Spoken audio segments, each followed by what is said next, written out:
The Great Basin is a land of extremes. Shaped by a series of fascinating geographic processes, this megaregion is among the most unique places on Earth. Despite this, the Great Basin holds the reputation for being one of the most challenging and inhospitable regions in the world.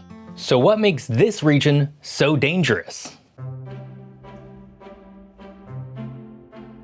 The Great Basin is an endorheic basin, meaning that water is trapped within the region and is unable to flow into the nearby Pacific Ocean. Instead, the region's water either evaporates into the atmosphere, sinks beneath the permeable soil and rock into underground layers called aquifers, or flows in an endless cycle between rivers and lakes. Because of its cyclical nature, the Great Basin essentially acts as a self-contained world. This self-contained world sprawls across a huge portion of America at a total size of 209,000 square miles. This makes the Great Basin almost the same size as France. All told, the basin includes just about all of Nevada, the western half of Utah, and a large southeastern portion of California. It even extends into small pockets of Oregon and Baja California in Mexico, making it by far the largest drainage basin in North America that doesn't actually have an outflow of water. The Great Basin is so vast that it isn't actually a single basin. Instead, it's composed of hundreds of smaller basins, making the Great Basin more of a mega region. So how did a basin this large manage to form in the first place? The answer lies in the Earth's tectonic plates, specifically the North American plate and the Pacific plate. These two plates are pulling away from one another, with the Pacific plate drifting towards the northwest, while the North American plate moves in a general west-southwest direction. This moving of plates causes a basin and range topography, which is a unique geographic feature where there is a series of high ridges followed by low flat valleys. Over time, these turn into very dense mountain ranges. The hydrographic Great Basin exists inside two massive mountain ranges, the Sierra Nevada range to the west and the Rocky Mountains to the east. To the north is a smaller basin called the Snake River Basin. Together, this gives the Great Basin a very distinct border called the Great Basin Divide, which functions similarly to the Continental Divide. These mountain ranges have a huge effect on the weather inside the Great Basin. The Sierra Nevada mountain range casts a rain shadow over the region. Due to the height and range of the mountains, most clouds coming from the Pacific Ocean don't make it past the Sierra Nevadas, depriving the Great Basin of a lot of rainfall. As a result, this leads to the formation of several deserts across the region. The Mojave Desert sits at the edge of the Great Basin right beside the Sierra Nevada mountain range. In fact, it's the desert most affected by the rain shadow, making it a hot desert, with scorching temperatures and little vegetation. But the largest desert in the Great Basin, and the United States as a whole, is the Great Basin Desert. This is a very large area of land which constitutes about 2/3 of the total area of the Great Basin, though scientists are unable to agree upon its exact size. Basin and range topography is evident throughout the Great Basin Desert, with there being more than 30 peaks throughout the arid region, and with some of the summits being higher than a staggering 10,000 feet. The Great Basin Desert has a colder, more moderate climate. The valleys tend to be warmer and receive limited amount of rainfall. In the more elevated parts of the Great Basin Desert, among the mountain peaks, temperatures are lower, and there's considerably greater amount of rainfall. This rainfall trickles down the mountains into the flat valleys below, beginning the endorheic cycle. Once the rain has fallen, there's a massive amount of different paths the water can follow. The water could enter any of the Great Basin's rivers, such as Bear River, which stretches out over 350 miles before entering the Great Salt Lake in Utah. This is the largest saltwater lake in the Western Hemisphere. This figure is constantly changing, however, as the Great Salt Lake is a seasonal lake, meaning a huge portion of the lake routinely dries up due to the intense heat of the region. Water could also run into the Humboldt Basin. This is an area surrounding the Humboldt River which dominates the Great Basin Desert, running across from the west outside Reno all the way to the east past Salt Lake City. The Humboldt River is possibly the longest river in the region, though this isn't known for certain due to the meandering nature of the river making it difficult to measure. So, with all of these extreme attributes in mind, from scorching temperatures to unnavigable mountain ranges and valleys, it's obvious that the Great Basin isn't an ideal place for human settlement. Unsurprisingly, the region has, and remains to be, largely uninhabited. But let's check out the history of those who were brave enough to tackle the extreme conditions of the region. For the last time, I'm forgoing a traditional sponsor of this video in order to promote my Substack community. If you enjoy these videos, you're gonna love what I write over on that Substack page. And best of all, it's 100% free always and forever. It's just extra articles that tie into the video of the week. So what are you waiting for? Click the link in the description below or scan the QR code.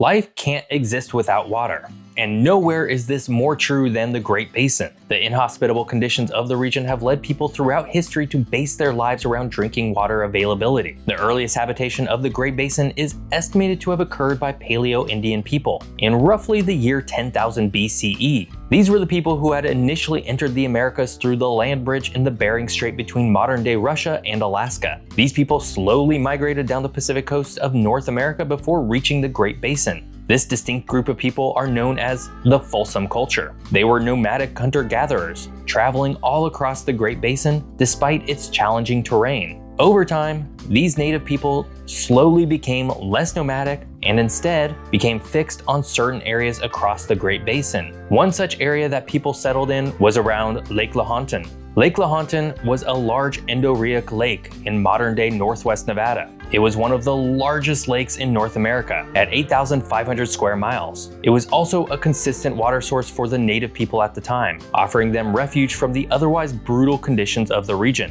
However, the lake slowly dried up due to the warming climate before disappearing roughly 9,000 years ago. Tiny portions of Lake Lahontan still exist today in the form of the much smaller Pyramid Lake and Walker Lake. Since then, tribes including the Ute, Mono, and Goshute people have ventured farther and farther through the region in search of more hospitable conditions. The range of natives even extended beyond the hydrographic Great Basin, reaching parts of New Mexico, Arizona, Wyoming, and Idaho. This broad culture is collectively known as the Great Basin Culture Area. But as usual, it wasn't long until European settlers arrived in the area. The first documented European contact took place in 1765, when Spanish explorer Juan Maria Antonio de Rivera reached the Great Basin. Over the 1700s and 1800s, more non-native people reached the area. Despite land disputes, America claimed ownership of the Great Basin and the land surrounding it through a series of treaties with other countries. Such treaties included the Spanish Cession in 1819, the Oregon Treaty in 1846, and the Mexican Cession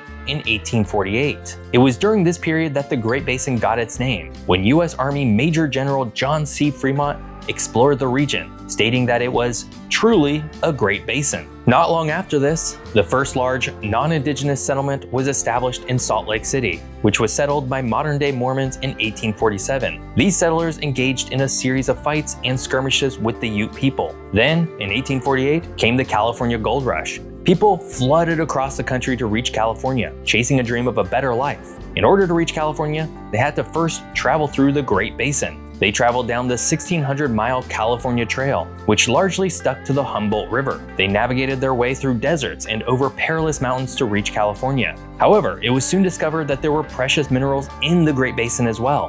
In 1859, there was found to be a huge amount of silver in the Virginia Range of Nevada. This was the first major discovery of silver ore in America and came to be known as the Comstock Lode. The population of Virginia City exploded, swelling up to a size of 25,000 in the 1870s. Nevada became so synonymous with silver that it earned its nickname as the Silver State. However, as the supply of silver began to dwindle, many people in the Great Basin decided to migrate further west to California, not only in search of more minerals to mine, but also to escape the extreme heat and unkind conditions of the Great Basin, instead yearning for a cooler climate along the Pacific coast. After this, the Great Basin returned to simply being a region that people largely passed through on their way to California. The region continued to be populated by natives, Mormons, and a small scattering of ranchers and miners, who are more willing to endure the challenging lifestyle of the region. But today, with all of the progress we've made in modern times, is the Great Basin any more human-friendly than it was in the past? Let's find out. In the modern day, there are two major cities in the Great Basin. First, there's Reno in Nevada. This is on the western edge of the Great Basin and holds a population of about 490,000 people in the metro area. Salt Lake City in Utah is the other major city with a population of about 1.3 million people. The population of the region overall is quite difficult to calculate because it doesn't follow county or state borders, but estimates put it somewhere between 8 and 10 million people total. This makes the Great Basin one of the most sparsely populated regions in the entire country. Within the region, over half the population live inside metro and urban areas, with these rates steadily increasing. Considering the vast size of the region, this shows us that most people still opt not to face the brutal conditions of the Great Basin, much of which remains completely devoid of human life. Despite the move towards urban living, the people of the Great Basin still face severe water shortages. To combat this, the region's water supply runs on an intricate system of man-made reservoirs and irrigation systems, with over 70% of Nevada and Utah's water being appropriated from this system. One such reservoir is the modern Lake Lohontan, which was formed by the construction of a dam by the Bureau of Reclamation in 1905. Across the region, water is collected in the form of snowfall in the winter and rainfall in the spring. The underground aquifers in the region are also tapped into and have their water supply manually extracted. The water is then transported across the region to homes for drinking water and to farms for agricultural use. So it's safe to say that modern life in the Great Basin is highly dependent on scientific and technologic achievements. To this day, a large percentage of those living in the rural areas of the Great Basin are Native people, with 30,000 Native Americans living in the state of Nevada alone. Over the past century, multiple reservations have been established for indigenous peoples, including the E1ULife Shoshone Reservation, founded in 1930, as well as the Duckwater Reservation, which was established in 1940. However, Native people today suffer disproportionately from a number of social issues, such as poverty and unemployment. This is partially due to their isolation. Their reservations within the Great Basin are extremely remote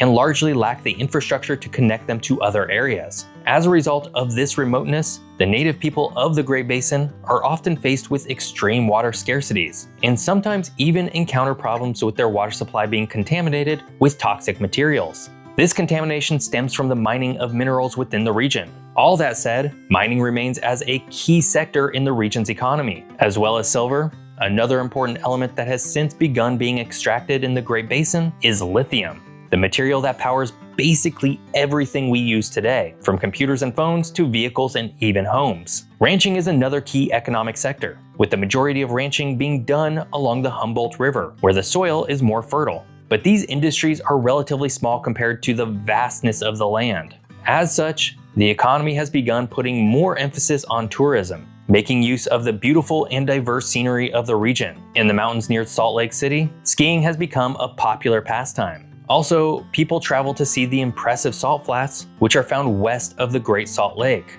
And of course, the Great Basin is where the famous Burning Man Festival is held every year. However, there is a problem that's proving to be an increasingly deadly threat for the Great Basin: climate change. As the world becomes warmer, more and more of the region's precious water supply gets evaporated by the heat. The water supply being extracted from underground aquifers is finite and will eventually run out. The water scarcity has always been an issue in the region due to its geographic features, so the issue is only being exacerbated by the rapidly changing climatic conditions. As stated, the Great Basin is a land of extremes. It has always been this way. It's a land of extreme temperature, elevation, beauty, and danger. Despite the unique and fascinating formation of the region, the conditions of the Great Basin are likely to become unsustainable in the near future. Hey, speaking of extreme areas, this week I spent 24 full hours in the world's best airport, Changi International Airport in Singapore. And you should go check out that video over on my other channel if that interests you. I hope you enjoyed learning all about the Great Basin. If you did, be sure to like the video and subscribe to the channel, as I post new videos like this every single week. If you want to watch another video, check out this one on the unique demographics of Taiwan. Thanks for watching. See you next time.